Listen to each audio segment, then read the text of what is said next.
என்னை சுமப்பதனால் இறைவா உன் சிறகுகள் முறிவதில்லை, அள்ளி அணைப்பதனால் இறைவா உன் அன்பு குறைவதில்லை. ஆயிரம் மின்னல் இடித்திட்ட போதும் வானம் கிழிவதில்லை, ஆயிரம் மின்னல் இடித்திட்ட போதும் வானம் கிழிவதில்லை, ஆயிரம் மைல்கள் நடந்திட்ட போதும் நதிகள் அழுவதில்லை, நதிகள் அழுவதில்லை. என்னை சுமப்பதனால் இறைவா உன் சிறகுகள் முறிவதில்லை, அள்ளி அணைப்பதனால் இறைவா உன் அன்பு குறைவதில்லை,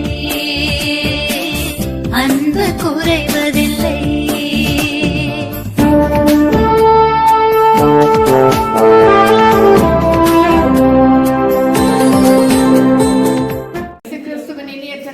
உங்கள் யாவருக்கும் அன்பின் வாழ்த்துக்கள். ஹல்லேலூயா. இந்த காலவெளியில கூட கர்த்தர் சமூகத்துல வந்து இந்த உபவாச நாளிலே தேவ சமூகத்தில் உட்கார்ந்து செபிக்கவும், தேவ வசனத்தை கேட்கவும், கர்த்தரை ஆராதிக்கவும் கர்த்தர் நமக்கு கொடுத்த நல்ல தருணத்திற்காக நான் கர்த்தருக்கு நன்றி சொல்லுகிறேன். ஹல்லேலூயா. நாம் நிர்மூலமாகாம இருப்பது அவனுடைய கிருபை, அவனுடைய சுத்த கிருபை. ஒவ்வொரு நாளும் கர்த்தர் நம்மை புதிய கிருபினால புதிய இரக்கத்தினால் நிறைத்து நம்மை வழிநடத்தி கொண்டிருக்கிறார். ஸ்தோத்திரம். ஆரம்பத்துல நான் சொன்னது போல நாம் நல்லவர்கள் ஆனபடினால அல்ல, நமக்கு ரொம்ப இம்யூனிட்டி பவர் இருக்குது அதனால ரொம்ப ஜெயிச்சுன்னு வந்துக்கிறோன்றது அல்ல. நாம் இன்றைக்கு ஜீவனோடு இருக்கிறோம் சொன்னா அது கர்த்தருடைய கிருபை. ஹல்லேலூயா. அவருடைய கிருபை இல்லைன்னா இன்னைக்கு நம்ம இல்ல. ஹல்லேலூயா. காலை தோறும் அவருடைய கிருபை புதிதா இருக்கிறது. ஒவ்வொரு நாளும் கர்த்தர் நம்மை புதிய கிருபினால் நிறைத்து வழிநடத்தி கொண்டு இருக்கிறார். கர்த்தருடைய நாமத்துக்கே மகிமை உண்டாகட்டும். ஹல்லேலூயா. அந்த காலவெளியில கூட சிறிது நேரம் தியானிப்பதற்காக நாம் எடுத்துக்கொள்வோம். 1 பேதுருவின் புத்தகம் 2ஆம் அதிகாரம் 9ஆம் வசனம். 1 பேதுருவின் புத்தகம் 2ஆம் அதிகாரம் 9ஆம் வசனம். நீங்களோ உங்களை அந்த காலத்தினின்று தம்முடைய ஆச்சரியமான ஒளியின் இடத்திற்கு வரவழைத்தவருடைய புண்ணியங்களை அறிவிக்கும்படிக்கு தெரிந்து கொள்ளப்பட்ட சந்ததியாயும் ராஜரீகமான ஆசாரிய கூட்டமாயும் பரிசுத்த ஜாதியாயும் அவருக்கு சொந்த ஜனமாயும் இருக்கிறீர்கள். ஆமென். ஹல்லேலூயா. போன வாரத்துல நான் சொன்னேன் கிரீடங்களை குறித்து நம்ம பார்த்தோம். இன்றைக்கு நான் அந்த கிரீடங்களை குறித்து ஒரு சில காரியங்களை உங்களுக்கு நான் சொல்ல பந்தயத்தை பத்தி சொன்னேன். பட் போன வாரம் நான் சொன்னேன் கிரீடம், அந்த அழிவில்லாத கிரீடத்தை குறித்து நம்ம பார்த்தோம் இல்லைங்களா? ஸோ அநேக கிரீடங்கள் வேதத்துல இருக்கு. நான் அந்த கூட நான் கொடுத்திருந்தேன். அதுக்கு அந்த கிரீடத்தை குறித்து இந்த காலவெளியில ஒரு சில காரியங்களை உங்களோட நான் பகிர்ந்து கொள்ள விரும்புகிறேன். அதாவது முதலாவது நம்ம பார்க்கும்போது ஆசாரியர்களுக்குள்ளதான ஒரு கிரீடம். ஹல்லேலூயா. யாருக்கு? ஆசாரியர்களுக்கு. சோ நம்மை கர்த்தர் இந்த 1 பேதுரு 2ஆம் அதிகாரம் 9ஆம் வசனத்துல வாசித்தபடி கர்த்தர் நம்மை ஆசாரியர்களும் ராஜரீகமான ஆசாரிய கூட்டமாய் கர்த்தர் நம்மை வைத்திருக்கிறார். நம்ம எல்லாருமே ஆசாரியர்கள். ஆசாரியர்கள் என்று என்ன சொன்னா பூஜாரி. நம்ம லாங்குவேஜ்ல இப்போ இருக்கிற இதுல சொன்னோம்னா பூஜாரி. சோ அந்த பூஜாரி என்ன செய்யறான்? கோயில்ல உட்கார்ந்து எப்பவுமே தேவனுக்கு பூஜை பண்ணிட்டே இருக்கான். கர்த்தாவே நீ நல்லவர். அவன் சான்ஸ்கிரிட்ல சொல்லிட்டு இருக்காரு. ஹல்லேலூயா. இன்னைக்கு கர்த்தருடைய பிள்ளைகள் ஒவ்வொருவருமே தேவ சமூகத்துல இருந்து கர்த்தரை துதித்துக் கொண்டே இருக்கிறோம். கர்த்தாவே நீ நல்லவர், உமக்கு ஸ்தோத்திரம். நீர் வல்லவர், உமக்கு ஸ்தோத்திரம். மகிமை உள்ளவரே உமக்கு ஸ்தோத்திரம். இரக்கம் உள்ளவரே உமக்கு ஸ்தோத்திரம். தயவு உள்ளவரே ஸ்தோத்திரம் என்று ஒவ்வொரு நாளும் நம்மை துதித்துக் கொண்டே இருக்கிறோம். காலையில மாலையில தாவீது ராஜா சொல்றது போல எக்காலத்துல கர்த்தரை என்ன செய்ய போறேன்? ஸ்தோத்திரிப்பேன். அவர் துதி எப்பொழுதும் என் வாயில் இருக்கு. ஹல்லேலூயா. இதுதான் ஒரு ஆசாரியனுக்கு இருக்க வேண்டிய ஒரு நல்ல குணாதிசயம். ஹல்லேலூயா. ஒரு கர்த்தருடைய பிள்ளைகளை கர்த்தர் என்ன செய்திருக்கிறார்? ஏதோ ஞாயிற்றுக்கிழமை காலையில இல்ல ஃப்ரைடே காலையில ஃபாஸ்டிங் பிரேயர் வரதோ ஆலயத்துக்கு வரதோ மட்டுமல்ல, நம்ம வீட்டுல இருந்தாலும் ஆபீஸ்ல இருந்தாலும் எங்க இருந்தாலும் கர்த்தரை நம்ம ஆராதித்துக் கொண்டே இருக்க வேண்டும். ஹல்லேலூயா.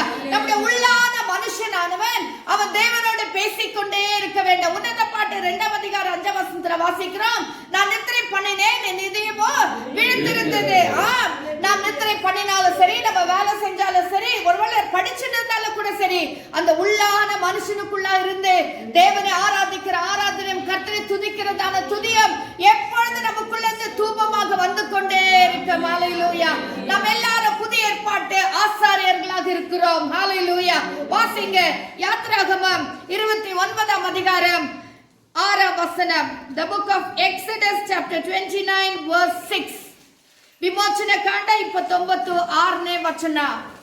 ஹalleluya. ஹalleluya. ஸ்தோத்திரம். அவன் தலையிலே பாகையையும் வைத்து பரிசுத்த கிரீடத்தை பாகையின் மேல் தரித்து. ஆமென். ஒரு ஆசாரியனுக்கு கர்த்தர் கொடுக்கிற கிரீடம் எப்பேற்பட்ட கிரீடம்? பரிசுத்த கிரீடம். ஹalleluya. ஹalleluya. பரிசுத்த கிரீடம். இந்த ஆசாரியனுக்கு மட்டும் ஏன் அப்பேற்பட்ட ஒரு கிரீடம் என்று எனக்கு தெரியல. ஹalleluya. இந்த ஆசாரியன் அவ்வளவு ஒரு விசேஷமானவன். இந்த ஆசாரியன் ஏன் அவனுக்கு பரிசுத்தமான கிரீடம் என்று சொன்னால், வாசிங்க என்னாகமம் 35ஆம் அதிகாரம் 25ஆம் வசனம். Numbers chapter 35 verse 25. ಅರಣ್ಯಕಾಂಡ 35ನೇ ಅಧ್ಯಾಯ 25ನೇ ವಚನ. ஹalleluya. விமோச்சன காண்ட நம்பர்ஸ் வாங்குகிறவனுடைய கைக்கு தப்பிட்டு அவன் ஓடி போயிருந்த அடைக்கல பட்டணத்துக்கு அவனை திரும்ப போகும்படி செய்ய கடவர்கள். பரிசுத்த ஸ்தலத்தினால் அபிஷேகம் பெற்ற பிரதான ஆசாரியன் மரணம் அடைய மட்டும் அவன் அதிலே இருக்க கடவன். ஆமென். அவன் மரணம் அடைய மட்டும், அதாவது யாராவது தப்பு செஞ்சுட்டா அடைக்கல பட்டணத்துக்குள்ள ஓடி போனோம், அந்த அங்க இருக்கிற ஆசாரியன் சாகுற வரைக்கும் இவன் என்ன செய்யலாம்? அங்க இருக்கலாம். வாசிங்க லேவியராகமம் 4ஆம் அதிகாரம் 3ஆம் வசனம். லேவியராகமம் 4ஆம் அதிகாரம் 3ஆம் வசனம். அபிஷேகம் பெற்ற ஆசாரியன் ஜனங்கள் குற்றத்திற்கு உட்படத்தக்கதாக பாவம் செய்தால் தான் செய்த பாவத்தின் நிமித்தம் பழுதற்ற ஒரு இளங்காளையை பாவ நிவாரண பலியாக கர்த்தருடைய சந்நிதியில் கொண்டு வர கடவன். ஸ்தோத்திரம். இந்த ஆசாரியன் என்ன செய்ய வேண்டுமா? ஹalleluya. இந்த ஆசாரியன் பரிசுத்த ஸ்தலத்திலே போய் பாவம் செய்கிற ஜனங்களுக்காய் செபிக்கிற ஒருவர். ஹalleluya. ஹalleluya. ஸ்தோத்திரம். இந்த அதாவது ஆசாரியனுக்கு ஏன் இந்த பரிசுத்த கிரீடம் என்று சொன்னால், இந்த ஆசாரியன் எப்பொழுதும் தன்னை பரிசுத்தமாய் காத்துக்கொள்ள வேண்டும். இந்த ஆசாரியன் எங்க இருப்பான்? அவன் பரிசுத்த ஸ்தலத்தில் இருப்பான். ஹalleluya. சோ கர்த்தருடைய பிள்ளைகளா இருக்கிற நம்ம ஒவ்வொருவரையும் கர்த்தர் இந்த புதிய ஏற்பாட்டு விசுவாசிகளாக ஆசாரியர்களை நம்ம வைத்திருக்கிறார். நமக்கு கர்த்தர் ஒரு பரிசுத்த கிரீடத்தை கொடுத்திருக்கிறார். யாரெல்லாம் பரிசுத்தமாய் தங்களை காத்துக் கொள்கிறார்களோ அவர்களுக்கு பரிசுத்த கிரீடம். ஆமென். ஆசாரியர்கள் நிறைய இருக்கிறாங்க. ஹalleluya. ஆனா அந்த பரிசுத்த ஸ்தலத்துக்கு போகிற ஆசாரியனே வேற. ஹalleluya. the high priest. ஹalleluya. பிரதான ஆசாரியன். இன்னைக்கு நம்முடைய வாழ்க்கையை நாம் பிரதானமாய் காத்துக்கொண்டு பரிசுத்தத்தை காத்துக்கொண்டால், மகா பரிசுத்த ஸ்தலத்துக்கு போகிற அளவுக்கு நம்முடைய பரிசுத்தத்தை நம்ம காத்துக்கொண்டால் கர்த்தர் நமக்கு ஒரு பரிசுத்த கிரீடத்தை கொடுப்பார். ஹalleluya. இரண்டாவதாக வாசிங்க இன்னொரு வசனம், அதாவது லேவியராகமம் 21ஆம் அதிகாரம் 12ஆம் வசனம். லேவியராகமம் 21ஆம் அதிகாரம் 12ஆம் வசனம். Leviticus chapter 21 verse 12. ஸ்தலத்திலிருந்து புறப்படாமலும் தன் தேவனுடைய பரிசுத்த ஸ்தலத்தை பரிசுத்த குலைச்சலாக்காமலும் இருப்பானாக. அவனுடைய தேவனின் அபிஷேக தைலம் எனும் கிரீடம் அவன் மேல் இருக்கிறதே. இந்த ஆசாரியனுக்கு இன்னொரு கிரீடம் கொடுக்கப்படுகிறது. என்ன கிரீடம்? அபிஷேக தைலம் என்னும் கிரீடம். ஹalleluya. இந்த அபிஷேகம் என்ன தைலம் இந்த பெற்றதான இந்த ஆசாரியன் என்ன செய்ய வேண்டுமா? அவன் தலையில இருந்து அந்த அபிஷேகம் நீங்கவே கூடாது. ஹalleluya. நீங்க ஆசாரியர்களுக்கு கர்த்தர் ஒரு பரிசுத்த கிரீடத்தை கொடுப்பது மட்டுமல்ல, ஆசாரியர்களுக்கு விசேஷமாய் தேவைப்படுகிற ஒரு அபிஷேக தைலம் என்னும் கிரீடம். ஹalleluya. அதே தான் இன்னைக்கு புதிய ஏற்பாட்டு விசுவாசிகளா இருக்கிற நமக்கு கர்த்தர் அபிஷேக தைலம் என்னும் கிரீடத்தை கொடுத்திருக்கிறார். ஹalleluya. இந்த தைலம் என்ன செய்யக்கூடாது? அவன் தலையிலிருந்து என்ன செய்யக்கூடாதா? நீங்க கூடாது. ஹalleluya. அந்த தைலம் எப்பொழுதும் அவன் மேல் நிரம்பி இருக்க வேண்டும். ஹalleluya. இதை தான் புதிய ஏற்பாட்டு விசுவாசிகளா இருக்கிற நம்முடைய வாழ்க்கையில அபிஷேகம் நீங்காம, தேவனுடைய வல்லமை நீங்காம நம்மை காத்துக்கொள்ள வேண்டும். ஹalleluya. விசேஷமாக இந்த அபிஷேகம் பண்ணப்பட்டதான் இந்த ஆசாரியன் என்னுடைய டியூட்டி என்னன்னு சொன்ன வேலை என்ன சொன்னா, அவன் என்ன செய்ய வேண்டுமா? அவன் அங்க ஆசாரியர்கள் பலி செலுத்த வருகிறவர்களுடைய பலி எடுத்துக்கொண்டு அந்த ரத்தத்தை எடுத்துக்கொண்டு அவன் மகா பரிசுத்த ஸ்தலத்துக்கு போய் அங்க இருக்கிறதானே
அதிகமாய் தேவைப்படுது. அந்த நேரத்தில் ஜெபம் அதிகமாய் தேவைப்படுது. கர்த்தருடைய பிள்ளையே, உன் ஜெபத்தினால் அவர்கள் வெளியே வர முடியும். உன் ஜெபத்தினால் அழிவிலிருந்து மீட்கப்படுவார்கள். ஹalleluya.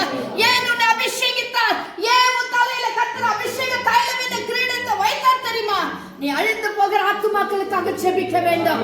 அழிந்து போகிற ஆத்துமாக்களை ஜெபித்து நீங்க அவர்களை மீட்டுக் கொள்ள வேண்டும்.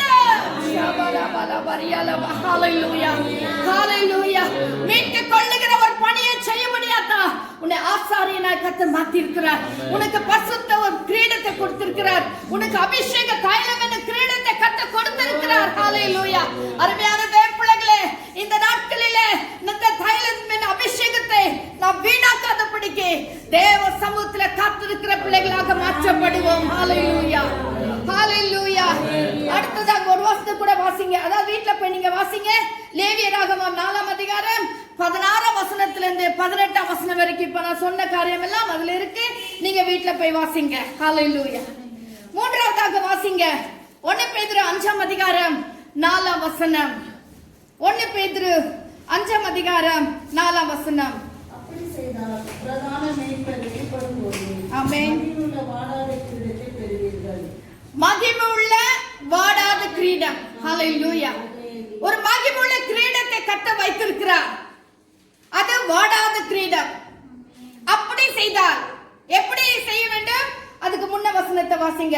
அதாவது 2ஆம் வசனம் 3ஆம் வசனம். உங்களிடத்தில் உள்ள தேவனுடைய மகிமையை நீங்கள் வைத்து கட்டாயமாய் அல்ல, மனப்பூர்வமாயும் அவலட்சணமான ஆதாயத்திற்காக அல்ல, உற்சாகமான மனதோடும் ஸ்தோத்திரம். முதலாவது என்ன வசனமா? உங்கள் மந்தையை நீங்க என்ன செய்யணுமா?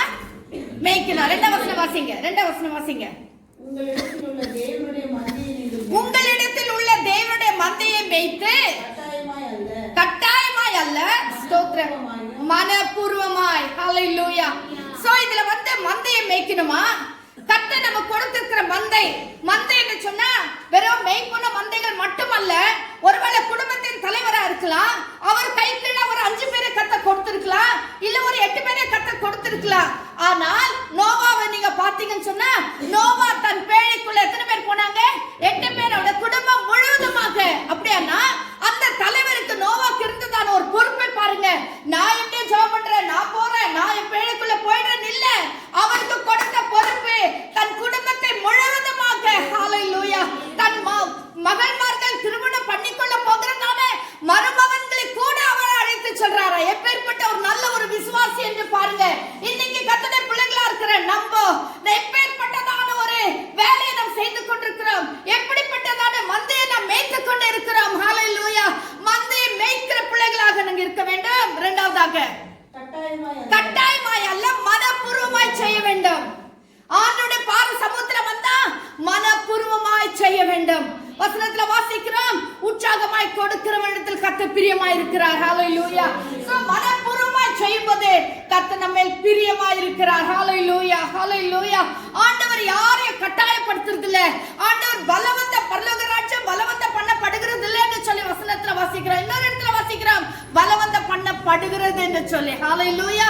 இன்னைக்கு கடைசி நாட்களிலே பரலோக ராஜ்யம் பலவந்த பண்ணப்படுகிறது. ஆனா அதை செய்கிற நாம் அதை கட்டாயமாயும் அல்ல, மனப்பூர்வமாய் செய்ய வேண்டும். ஹalleluya. உள்ளத்தின் ஆழத்திலிருந்து நாம் அதை செய்ய வேண்டும். அடுத்ததாக அவலட்சணமான ஆதாயத்துக்காக அல்ல, உற்சாக மனதோடு செய்ய வேண்டும். ஹalleluya. ஹalleluya. கர்த்தருக்காக நாம் எந்த வேலை செய்தாலும் அதை உற்சாக மனதோடு செய்ய வேண்டும். ஹalleluya. உற்சாகமாய் செய்ய வேண்டும். ஸ்தோத்திரம் பண்ணுங்க. எல்லாரும் வாய் திறந்து ஸ்தோத்திரம் பண்ணுங்க பண்ணுங்கன்னு சொல்றது அல்ல கர்த்தருடைய பிள்ளைகளே. நாம் ஆலயத்தில் வந்தாலே போதும், வாயில திறந்து ஸ்தோத்திரம் பண்ணுங்க. அதை விட வேற என்ன வேலை நம்ம கர்த்தர் செய்ய போறோம்? ஹalleluya. அதை விட வேற என்னத்தை நம்ம கர்த்தர் கொடுக்க போறோம்? என்ன நம்ம என்ன பணத்தை கொண்டு கொட்ட போறோமா? பொண்ணை கொட்ட போறோமா? வெள்ளியை கொட்ட போறோமா? அதெல்லாம் கர்த்தருடைய இதுதான். கர்த்தர் அதெல்லாம் கேட்கல. உன் உதடுகளின் கனியாகிய ஸ்தோத்திர பலியை கேட்கிறார். ஹalleluya. நம்ம வாயில திறந்து கர்த்தரை துதித்தாலே, கர்த்தரை மகிமைப்படுத்தினாலே அதே போதும். ஹalleluya. அவர் சொல்றார், அவர் சீயோன் மத்தியிலே வாசமா இருக்கிற கர்த்தர். சீயோனில் என்ன இருக்கோ? துதி இருக்கோ. நம்ம துதிக்கும் போது கர்த்தர் நம் நடுவில் வந்து வாசம் பண்ணி விடுவார். ஹalleluya. அதை தான் கர்த்தர் எதிர்பார்த்து கொண்டிருக்கிறார். அதை இன்னைக்கு உற்சாகமாய் மனரம்யமாய் கர்த்தருடைய சமூகத்திலே நாம் ஜெபிக்க வேண்டும், துதிக்க வேண்டும், பாட வேண்டும். ஹalleluya. பாடுறது துதிக்கிறதுனா ஒரு சங்கடமா எடுத்துக்கிறோம். ஹalleluya. ஏன் இல்ல, அததான் கர்த்தர் விரும்புகிறார். அதே உற்சாகமாய் நாம் செய்வோம். அடுத்து வாசிங்க. 2-3 வாசிச்சீங்களா? சுதந்திரத்தை இன்னுமாய் ஆளுகிறவர்கள் அல்ல, மந்தைக்கு மாதிரிகளாகும். ஆமென். அடுத்ததா நாம் எப்படி இருக்க வேண்டும்? மந்தைக்கு மாதிரிகளா இருக்க வேண்டும். இப்படி இருக்கிறவர்களுக்கு கர்த்தர் என்ன கிரீடத்தை கொடுக்கிறார்? மகிமை உள்ள வாடாத கிரீடத்தை கர்த்தர் கொடுக்கிறார். ஹalleluya. ஹalleluya. வாசிங்க நீதிமொழிகள் 4 அதிகாரம் 9 வசனம். நீதிமொழிகள் 4 அதிகாரம் 9 வசனம். Proverbs chapter 4 verse 9. அது உன் தலைக்கு அலங்காரமான முடியை கொடுக்கும். அது மகிமையான கிரீடத்தை உனக்கு சூட்டும். அது உனக்கு தலைக்கு அலங்காரமான கிரீடத்தை கொடுக்கும். அது மகிமையான கிரீடத்தை முடிசூட்டும். அது நான் எது? அதுக்கு முந்தின வசனம் வாசிங்க. நீ அதை மேன்மைப்படுத்து. 5 வசனத்திலிருந்து வாசிங்க. ஞானத்தை சம்பாதி, புத்தியையும் சம்பாதி. ஞானத்தை சம்பாதி, புத்தியையும் சம்பாதி. வாயின் வார்த்தைகளை மறவாமலும் விட்டு விலகாமலும் இரு. உன் வாயின் வார்த்தைகளை விலகாமல், அதை விட்டு விலகாமலே இரு. ஹalleluya. என்னத்தை சம்பாதிக்கணும்? நம்ம ஞானத்தை சம்பாதிக்கணும், புத்தியை சம்பாதிக்கணும். அதை விடாதே. அதை விடாதே. தற்காக்கும். ஞானமும் புத்தியும் நம்ம சம்பாதிச்சோம்னா அது நம்ம தற்காக்கும். எங்க இருந்து ஞானத்தை சம்பாதிக்கிறது? தேவ சமூகத்திலிருந்து தான். ஹalleluya.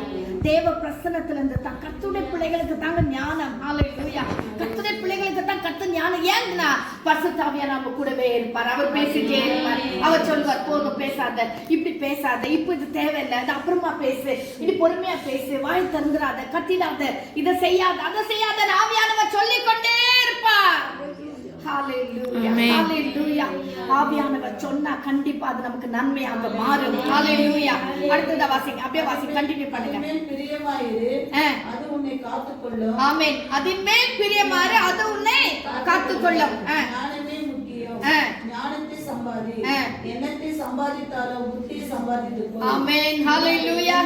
என்னத்தை சம்பாதித்தாலும் புத்தியை சம்பாதித்துக்கொள், ஞானத்தை சம்பாதித்துக்கொள். அதுதான் உன்னை தற்காக்கும். அதுதான் உன்னை உயர்ந்த ஸ்தானத்துல கொண்டு போய் வைக்கும். ஹalleluya. ஆமென். ஆனபடினால கர்த்தருடைய பிள்ளைகள் ஞானத்தை சம்பாதிக்க வேண்டும். அடுத்தத வாசிங்க. நீ அதை மேன்மைப்படுத்து. அது உன்னை மேன்மைப்படுத்து. நீ அதை மேன்மைப்படுத்து. எதை மேன்மைப்படுத்த வேண்டுமா? புத்தியையும் ஞானத்தையும் மேன்மைப்படுத்த வேண்டும். அதை கொடுக்கிற தேவனை மேன்மைப்படுத்துவோம். ஹalleluya. ஹalleluya. அடுத்ததாக நீ அதை தழுவி கொண்டால் அது உன்னை கனப்படுத்தும். ஆமென். தழுவி கொண்டால், அதை சேர்த்து கொண்டால். ஹalleluya. இங்கிலீஷ்ல எம்ப்ரேஸ் என்று சொல்லப்பட்டிருக்கிறது. ஹalleluya. அதை நாம் சேர்த்து கொண்டால், அதை நம்ம கட்டி பிடிச்சுக்கினா அதை நம்ம உயர்த்தும், அதை நம்ம கனப்படுத்தும். ஹalleluya. ஹalleluya. நான் சில வாரங்களுக்கு முன்ன சொன்னேன், ஞானத்துக்காக நாம் ஜெபிக்க வேண்டும், புத்திக்காக நாம் ஜெபிக்கணும்னு சொல்லிட்டு நான் சொன்னேன். ஹalleluya. நான் கர்த்தருடைய பிள்ளைகள் அந்த ஞானத்தை உடையவர்களா நம்ம இருந்தா. அடுத்த வசனம் வாசிங்க. அது உன் தலைக்கு அலங்காரமான முடி. அது எது? ஞானம், புத்தி நமக்கு அலங்காரமா இருக்கும். அது மகிமையான கிரீடத்தை உனக்கு சூட்டும். புத்தியும் ஞானமும் என்ன சூட்டும்? மகிமையான கிரீடத்தை, மகிமையான வாடாத கிரீடத்தை அது நமக்கு சூட்டும். எது? ஞானம், புத்தி. இந்த ஞானத்தை கொடுக்கிறதான ஆண்டவராகிய கர்த்தருக்கு ஒரு கரங்களை தட்டி கர்த்தரை மகிமைப்படுத்துறாங்க. ஹalleluya. ஹalleluya. ஸ்தோத்திரம். அடுத்ததா வாசிங்க. 2 தீமோத்தேயு 4 அதிகாரம் 8 வசனம். 2 தீமோத்தேயு 4 அதிகாரம் 8 வசனம். 30 விதமான கிரீடம் இருக்கு. எனக்காக வைக்கப்பட்டிருக்கிறது. ஆமென். என்ன கிரீடம்? நீதியின் கிரீடம் எனக்காக வைக்கப்பட்டிருக்கிறது. ஹalleluya. நீதியுள்ள நியாயாதிபதியாகிய கர்த்தர் அந்நாளிலே அதை எனக்கு தந்தருளுவார். அந்நாளிலே அதை எனக்கு தந்தருளுவார். எப்பேற்பட்ட தேவன்? நீதி உள்ள நியாயாதிபதியாகிய கர்த்தர் நீதியின் கிரீடத்தை அந்நாளிலே எனக்கு தந்தருளுவார். அந்நாளிலேனா எப்போ?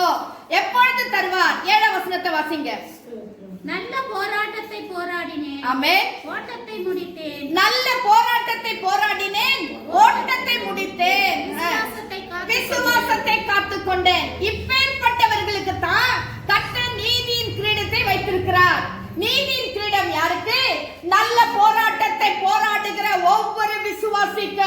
ஹalleluya ஹalleluya.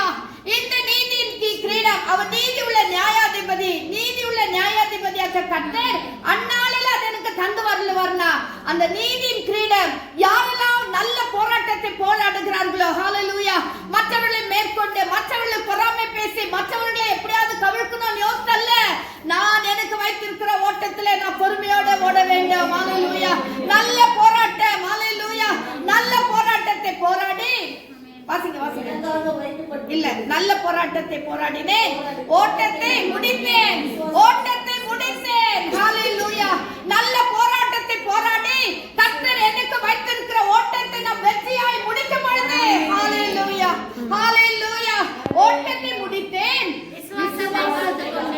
நிறைய பேர் ஓட்டத்தை முடிக்கிற நேரத்துல விசுவாசமே இல்லாம போகுது. எத்தனை பேருக்கு அப்படி தெரியும்? அந்த மாதிரி நல்ல ஓடினே இருப்பாங்க, நல்ல கிறிஸ்துவ வாழ்க்கை இருக்கும், நல்ல சபைக்கு வருவாங்க, நல்ல விசுவாசியா இருப்பாங்க, திடீர்னு செத்துருவாங்க. சாகர நேரத்துல கர்த்தரை விட்டு பின்மாற்றமான ஒரு நிலைமையில காணப்படுவாங்க. எத்தனை பேரை நம்ம பார்த்திருக்கோம், எத்தனை பேரை நம்ம அனுபவத்துல பார்த்திருக்கோம். விசுவாசத்தை காத்துக் கொள்ளவில்லை. ஹalleluya அது அல்ல கர்த்தருடைய பிள்ளையோட வாழ்க்கை. யாரெல்லாம் நல்ல போராட்டத்தை போராடி ஓட்டத்தை முடிக்கிற நேரத்தில் விசுவாசத்தை காத்துக் கொள்ளுகிறார்களோ அவர்களுக்கு தான் நீதியின் கிரீடம். ஹalleluya எத்தனை பேருக்கு புரியுது? ஹalleluya ஹalleluya ஒவ்வொன்றுக்கும் கர்த்தர் அர்த்தத்தோடு சொல்லி இருக்கிறார். ஹalleluya சோ அந்த நீதியின் கிரீடத்தை நாம் பெற்றுக்கொள்ளவர்களாக காணப்பட வேண்டும். கடைசி வரைக்கும் என்ன பிரச்சனை வரட்டும், என்ன போராட்டம் வரட்டும், என்ன கொரோனா வரட்டும், வீட்டுல என்ன சூழ்நிலை மாறட்டும், உலகமே திருப்பி போட்ட ஒரு அப்பமாய் மாறி போனாலும் சரி என் விசுவாசத்தை நான் காத்துக்கொள்ள. ஏன்னா இந்த விசுவாசம் எனக்கும் தேவனுக்கும் மட்டும்தான். ஹalleluya ஹalleluya அதை யாரால எடுக்க முடியாது. ஹalleluya சோ அதை நாம் பத்திரமாய் காத்துக்கொள்ள வேண்டும். that is a personal matter. எனக்கும் என் ஆண்டவருக்குள்ள காரியம். அதை நான் பத்திரமாய் காத்துக்கொள்ள. யார் பார்க்கட்டும், யார் பார்க்காம போட்டோம், யாருக்கு தெரியட்டும் தெரியாம போட்டோம், என் ஆண்டவர் ஒருவருக்கு தெரியுதா? ஹalleluya கடைசி வரைக்கும் நான் விசுவாசத்தை காத்துக்கொண்டு இருக்கிறேனா? அதுதான் நம்ம வாழ்க்கைக்கு மிகவும் அத்தியாவசியமான ஒரு காரியம். அப்படி நாம் காத்துக்கொண்டால் நீதியின் கிரீடம் நமக்காக வைக்கப்பட்டிருக்கிறது. அடுத்ததாக வாசிங்க யாக்கோபின் புத்தகம் 1ஆம் அதிகாரம் 12ஆம் வசனம். The book of James chapter 1 verse 12. சோதனையை சகிக்கிற மனுஷன் பாக்கியவான், அவன் உத்தமன் என்று விளங்கின பின்பு கர்த்தர் தம்மிடத்தில் அன்பு கூறுகிறவர்களுக்கு வாக்குத்தத்தம் பண்ணின ஜீவ கிரீடத்தை பெறுவான். ஜீவ கிரீடம், ஜீவ கிரீடத்தை பெறுவான். ஹalleluya யாருக்கு யார் பெற முடியும் என்று சொன்னா வாசிங்க ஆரம்பத்துல இருந்து. சோதனையை சகிக்கிற மனுஷன் பாக்கியவான். யாருக்கு அந்த ஜீவ கிரீடம்? சோதனையை சகிக்கிறவனுக்கு. ஹalleluya உலகத்துல பிசாசானவன் கர்ஜிக்கிற சிங்கம் போல எவனை விழுங்கலாமோ என்ற வகை தேடி சுற்றி திரிகிற அந்த கடைசி நாட்களிலே நமக்கு எத்தனையோ விதவிதமான சோதனைகள். ஹalleluya ஹalleluya ஸ்தோத்திரம். புதன்கிழமை ரொம்ப குளிரா இருந்துச்சு. சரி இன்னைக்கு பிரேயர் போடுறத வேண்டாம்னு சொட்டெல்லாம் போட்டு வீட்டுல உட்கார்ந்துடுங்க. அது உட்கார்ந்துட்டு இருக்கிற நேரத்துல பிரேயர் ஸ்டார்ட் ஆயிடுச்சு. ஆவியானவர் விடல, போ பிரேயருக்கு போன்னு சொல்லிட்டு ரொம்ப தூண்டிட்டு இருந்தாங்க. எழுந்த மடன்னு சாரியை கட்டிட்டு மடமட நீங்க வந்து உட்கார்ந்த. எனக்கு அது ஆசீர்வாதமா இருந்துச்சு. பிரேயர் முடிஞ்ச உடனே ஃப்ராங்க் மிஸ்ஸஸ் வந்து முட்டி போடுறாங்க, எனக்கா ஜோம் பண்ணுங்க, இன்னைக்கு 25ஆம் வருஷம் வெட்டிங் ஆனிவர்சரி அப்படின்றாங்க. உள்ள கர்த்தர் இதுக்காக என்ன அனுப்புனாரா என்ன நான் நினைச்சுக்கிட்டேன். ஹalleluya இல்லைனாலும் யாரா ஜோம் பண்ணி அது வேற விஷயம். ஆனா என் ஆவியானவர் தூண்டி என்னை அனுப்பினார்.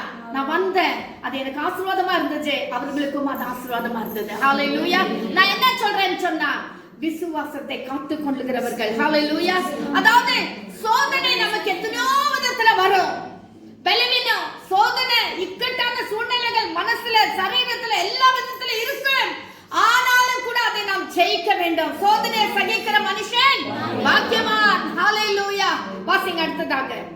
அவன் உத்தமன் என்று விளங்க. ஆமென் அவன் உத்தமன் என்று விளங்க வேண்டும். யோபு குறித்து நமக்கு எல்லாருக்கும் நல்லா தெரியும். யோபுக்கு எவ்வளவு பெரிய சோதனை. அவன் கடைசியில உத்தமன் என்று விளங்கினான். ஆண்டவர் சொல்ல, யோபு பேசினது போல நீங்கள் என்னை குறித்து பேசவில்லை, நிதானமா என்னை குறித்து பேசவில்லை. யோபு என்னை குறித்து எவ்வளவு நிதானமா பேசினான். அவர் சொல்றாரு, என் மீட்பர் உயிரோடு இருக்கிறார். ஹalleluya கடைசி நாளில் அவர் வருவார். ஹalleluya நானே என் சொந்த கண்களால் நான் அவரை பார்க்க போறேன். ஹalleluya அந்நிய கண்களால் அல்ல, என்னோட சொந்த கண்களால் நான் அவரை பார்க்க போறேன். அவருக்கு ஒரு எல்லா விதமான என்ன ஒரு தரிசனம்னு பாருங்க. கர்த்தருடைய 2ஆம் வருகை குறித்து அவர் சொல்லுகிறார். ஹalleluya. நமக்கு தான் வேதத்துல இருக்கு, நம்ம படிச்ச 2ஆம் வருகை நமக்கு தெரியும். யோபுக்கு எப்படி தெரியும்?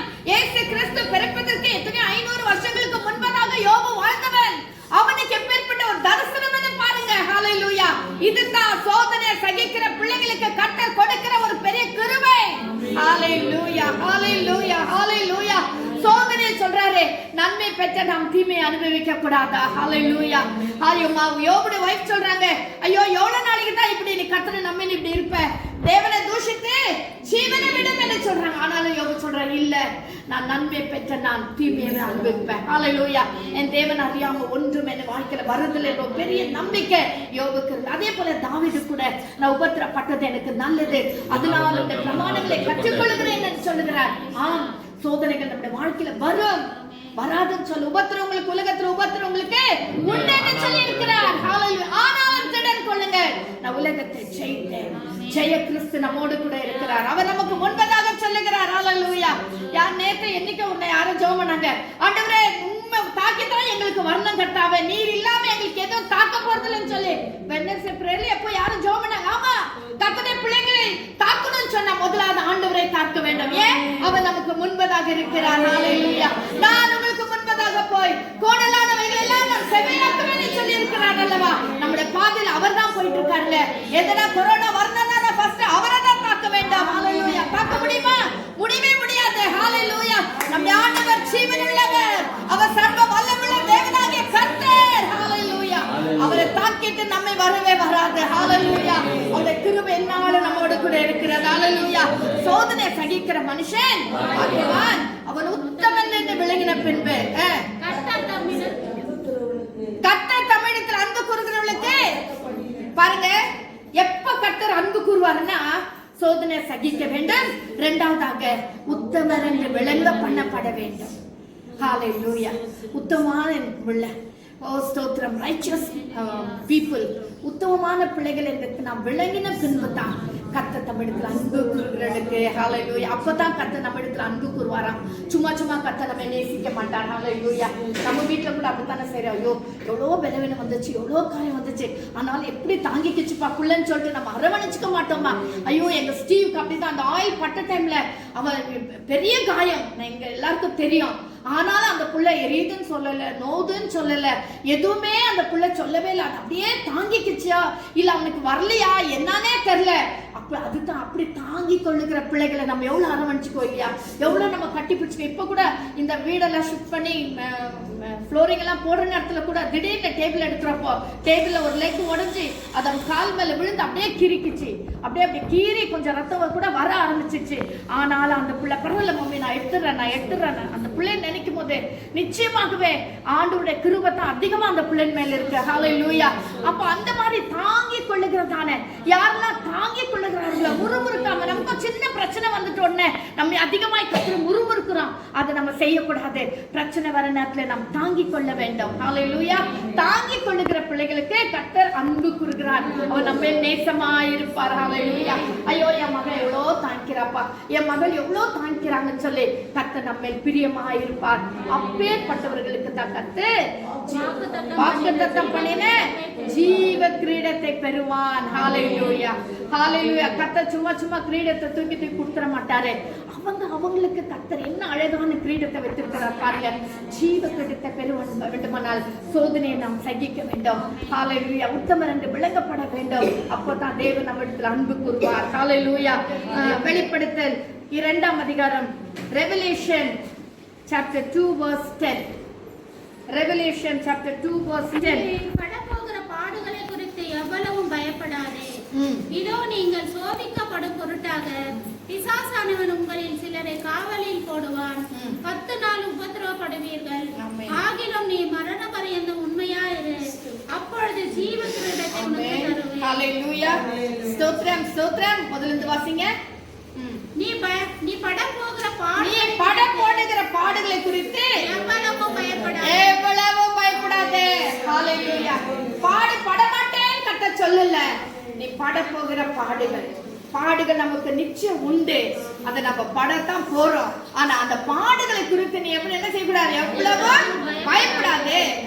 இதோ நீங்கள் சோதிக்கப்படும் சோதிக்கப்படும்படி பிசாசானவன் உங்களை சிலரை காவலில கூட போக வேண்டிய சூழ்நிலை வரும், ஜெயிலுக்கு கூட போக வேண்டிய சூழ்நிலைகள் வரும். ஆனாலும் என்ன செய்யக்கூடாது, உபத்திரவப்படுவீர்கள். 10 நாள் அந்த ஜெயில இருந்து உபத்திரப்படுவீர்கள். ஆகிலும் நீ மரண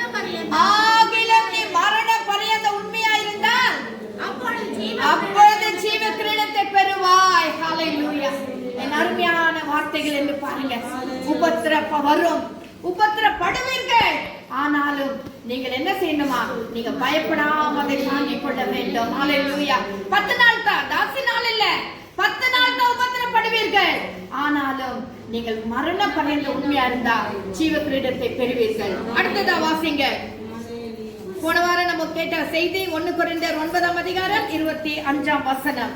1 கொரிந்திಯರ್ 9 அதிகாரம் 25 ವಚನ. 1 ಕೊರಿಂಥದವರಿಗೆ 9ನೇ ಅಧ್ಯಾಯ 25ನೇ ವಚನ. போராடுகிற யாவரும் எல்லாவற்றிலேயும் நிச்சயடக்கமாயிருப்பார்கள். அவர்கள் அழிவுள்ள கிரீடத்தை பெறும்படிக்கு அப்படி செய்கிறார்கள். நாமோ அழிவில்லாத கிரீடத்தை பெறும்படிக்கு அப்படி செய்கிறோம். அழிவில்லாத கிரீடத்தை பெறும்படிக்கு அப்படி செய்கிறோம். என்ன செய்கிறோம்? நல்ல ஓட்டத்தை ஓடுகிறோம். 25 வசனம்.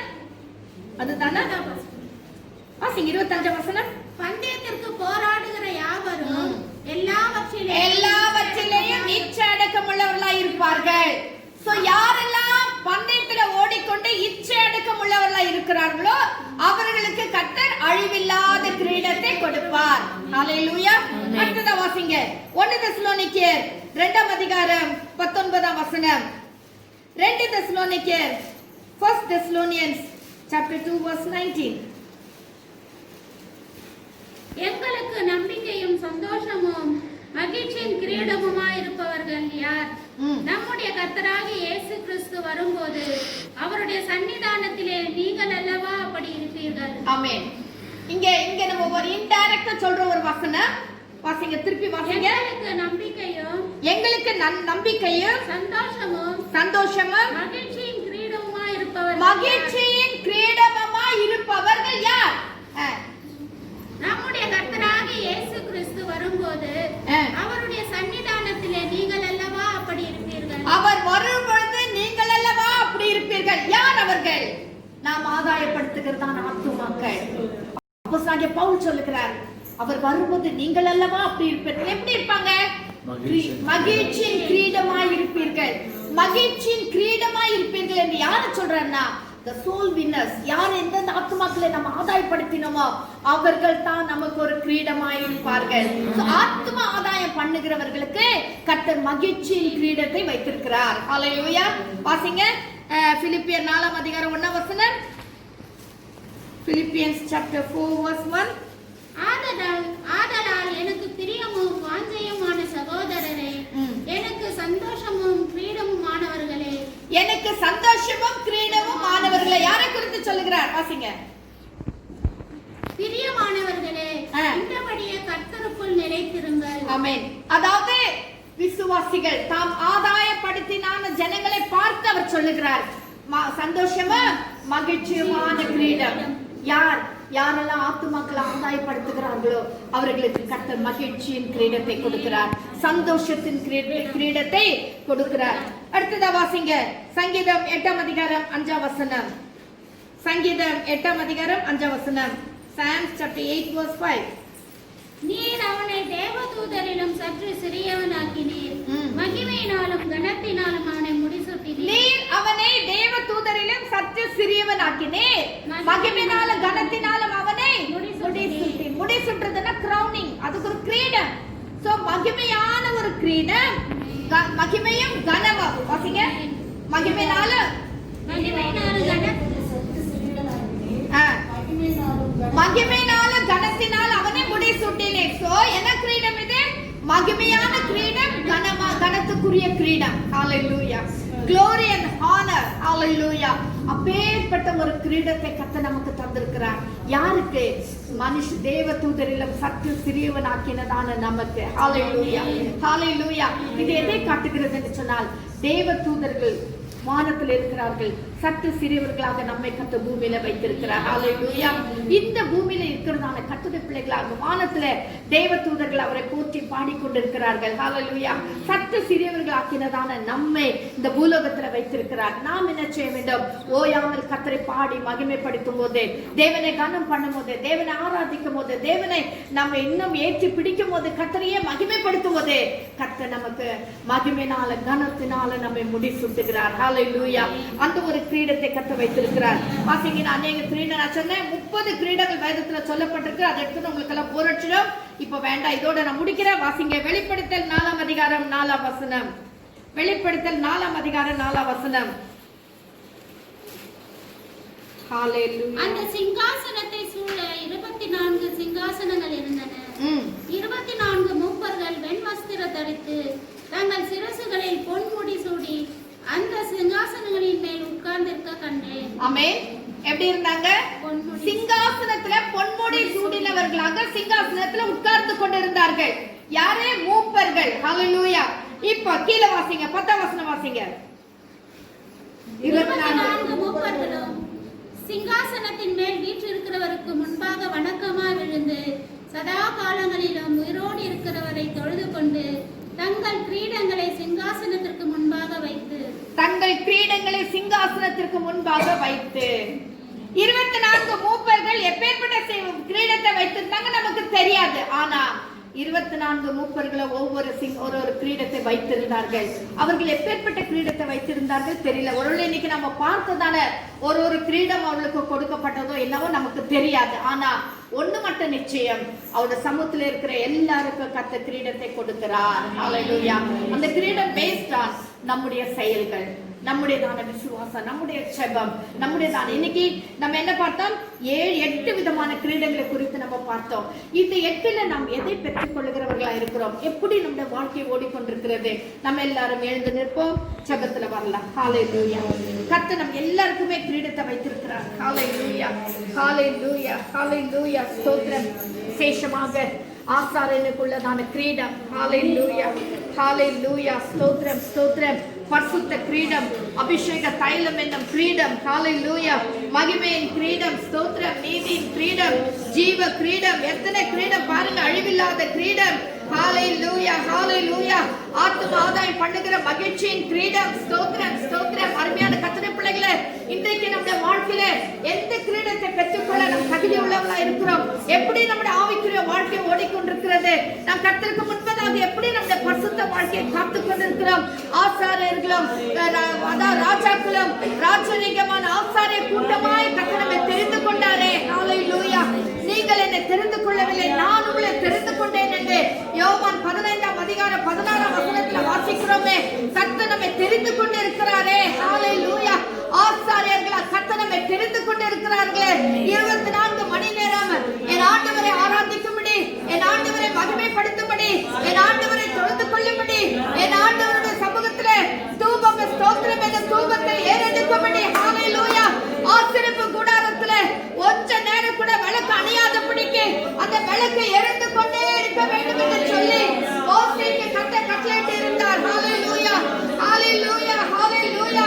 அதாவது ஆசாரியர் தேவாலயத்துல போய் எந்தெந்த விளக்குல சரியா எரியலையோ அதை அவன் கட் பண்ணி, அதை சரிப்படுத்தி, அதை நன்றாய் எரியும்படியாய் அதை அவன் பழுது பார்த்து சரி பண்ணுகிறது போல இன்றைக்கு பரிசுத்த ஆவியானவர் நம் ஒவ்வொரு சபைகளில தனிப்பட்ட வாழ்க்கையில செயல்பட்டு நாம் பிரகாசமா எரியும்படியாக சீயோனே எழும்பி பிரகாசி, உன் ஒளி வந்தது என்று சொல்லி வேதத்துல வாசிக்கிறபடி அருமையான தேவ பிள்ளைகளே, அருமையான கர்த்தர் இந்த நாளிலே கூட நம்மை பலப்படுத்தி நல்ல பரிசுத்த கிரீடத்தை பெறத்தக்கதாக பரிசுத்தவான்களாகவும் தேவ சமூகத்திலே கிருபாசன தண்டையில சேரும்படியாக. ஹalleluya. அநேக பாவத்தில் அழிந்து கொண்டிருக்கிற ஜனங்களுக்காக இயேசுவின் ரத்தத்தை சுமந்து கொண்டு ஆண்டவரே, இந்த ரத்தம் இந்த ஜனங்களுக்காக சிந்தினீரே, இந்த கர்த்தாவே அழிந்து போற ஆத்துமாக்களை ரட்சியமா மாற்றும்படி விரும்புகிறார். ஹalleluya. அதனால தான் உனக்கு கர்த்தர் அபிஷேக தைலத்தை இந்த கிரீடத்தை கொடுத்திருக்கிறார். ஹalleluya. அது அன்றைக்கு ஆசாரியனுக்கு மட்டுமல்ல, இன்றைக்கு தெரிந்து கொள்ளப்பட்ட ஒவ்வொரு கர்த்தருடைய பிள்ளைகளுக்கும் ஆண்டவர் அபிஷேகம் என்ற தைலத்தை கிரீடத்தை கர்த்தர் கொடுத்திருக்கிறார். அப்போஸ்தலர் 2ஆம் அதிகாரத்திலே ஊற்றப்பட்டதான அதே அபிஷேகம் இன்றைக்கு குறைவில்லாமல் பொழியப்பட்டு கொண்டிருக்கிறது. ஹalleluya. ஹalleluya. யோவேல் 2ஆம் அதிகாரத்திலே சொன்னபடியே தீர்க்கதரிசனம் நிறைவேறிக் கொண்டிருக்கிறது. இன்னைக்கு மாம்சமான யாவர் மேலே தம்முடைய ஆவியை ஊற்றிக் கொண்டிருக்கிறார்.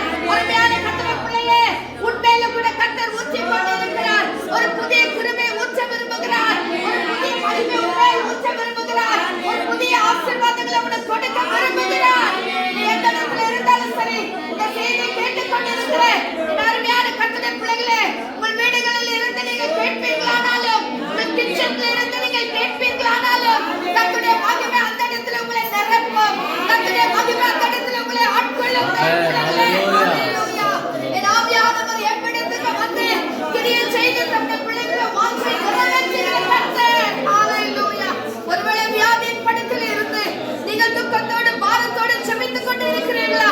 ஒரு அபிஷேகம் என்ற தைலம், ஓ ஹalleluya, இந்த காலவெளியில் உன்மேல் ஊற்றப்படுகிறது. ஆவியானவரே, உமக்கு நன்றி ராஜா, நன்றி ராஜா, நன்றி ராஜா. மகிமையின் ஆவியானவரே, இந்த நல்ல காலவெளிக்கு நன்றி ராஜா. ஆமாண்டவரே, ஒவ்வொருவருக்கும் ஆண்டவரே, எங்கள் செயலுக்கு ஏற்றாற் போல கிரீடங்களை வைத்திருக்கிறீர். உமக்கு நன்றி ராஜா. இந்த காலவெளியில் சுவாமி, ஒவ்வொரு காரியத்தை நாங்கள் பின்பற்றி வசனத்துக்கு கீழ்ப்படிந்து எங்களுக்கு வைத்திருக்கிற கிரீடங்களை நாங்கள் பெற்றுக்கொள்ள உதவி செய்யும் ஆண்டவரே. அப்பா, எங்களுக்கு நியமித்திருக்கிற ஓட்டத்திலே நாங்கள் பொறுமையோடு ஓடும்படி கர்த்தர் கிரியை செய்கிறார்கள். ஆண்டவரே, என்னை கேட்டுக்கொண்டிருக்கிற வீடுகளிலே, ஆண்டவரே, ஹாஸ்பிட்டல்ல எங்கிருந்து இந்த செய்தி கேட்டாலும் கர்த்தருடைய வல்லமை இறங்கட்டும் ஆண்டவரே. கர்த்தருடைய மகிமை இறங்கட்டும் ஆண்டவரே. ஓ, புதிய அபிஷேகம் இறங்கட்டும் ஆண்டவரே. புதிய தரிசனத்தை கொடுப்பீராக, புதிய வெளிப்பாடுகளை கொடுப்பீராக ராஜா. கர்த்தருடைய மேலான கிருபை ஒவ்வொருவரை ஆட்கொள்வதாக. ஆண்டவரே, ஸ்தோத்திரப்பா. யாரை படுக்கையில் இருக்கிறவர்கள் உடனடியாக எழுந்திருக்கட்டும் ஆண்டவரே. அப்பா, பலனை பெற்றுக் கொள்வார்களாக, காலத்தை நிற்பார்களாக ராஜா. சுவாமி, உச்ச தலையிலிருந்து உள்ளம் வரையிலும் கர்த்தருடைய வல்லமை பாய்ந்து செல்லட்டும் ஆண்டவரே. தாழ்த்துடைய பாதத்தை ஒப்புக்கொடுக்கிறோம். ஆசீர்வதித்து வழிநடத்துகிறோம். துதி கன மகிமை உமக்கே செலுத்துகிறோம். ஆண்டவரே, நீர் ஏவுகிறபடி நான் ஜெபிக்கிறேன். யாராவது இந்த நேரத்துல ஆண்டவரே ஸ்தோத்திர தப்பான எண்ணத்துக்கு, தப்பான தங்களை மாய்த்துக்குள்ள நினைத்துக் கொண்டு இருக்கிற வாலிபர்கள், ஹalleluya, வயோதிபர்களா இருந்தாலும் சரி, யாரா இருந்தாலும் சரி சுவாமி, இப்போ நாங்க ஜெபிக்கிற வழியில கர்த்தருடைய வல்லமை அவர்கள் மீது இறங்கட்டும் ஆண்டவரே. மனமாறுதலை கொண்டு ஆண்டவரே, நீர் அவர்களை தப்புவித்தருள ஆண்டவரே ராஜா. விடுவித்தருள, பிசாசுடைய கண்ணிலிருந்து விடுவே ஆண்டவரே. இயேசுவின் நாமத்திலே நாங்கள் விடுவிக்கிறோம் ஆண்டவரே ராஜா. நீர் கிரியை செய்வீராக, நீர் கிரியை செய்வீராக ராஜா. இந்த வல்லமை பாய்ந்து செல்லட்டும் ஆண்டவரே. மகிமை, இந்த ஒளி அந்த பிள்ளைகள் மேல் உதிக்கட்டும். இந்த ஒளி பிள்ளைகள் மேல் உதிக்கட்டும் ஆண்டவரே. அந்த சவுலை சந்தித்ததான கர்த்தர் இந்த நாட்களில் உடைய பிள்ளைகளை கூட சந்திப்பீராக, சந்திப்பீராக ராஜா. ஆவியானவர் கிரியை செய்வீராக. தாழ்த்துடைய அங்கீகாரத்தை அர்ப்பணிக்கிறோம். துதி கன மகிமை உமக்கே செலுத்துகிறோம். இயேசுவின் நாமத்தில் ஜெபிக்கிறோம் எங்கள் ஜீவனுள்ள பிதாவே. ஆமென்.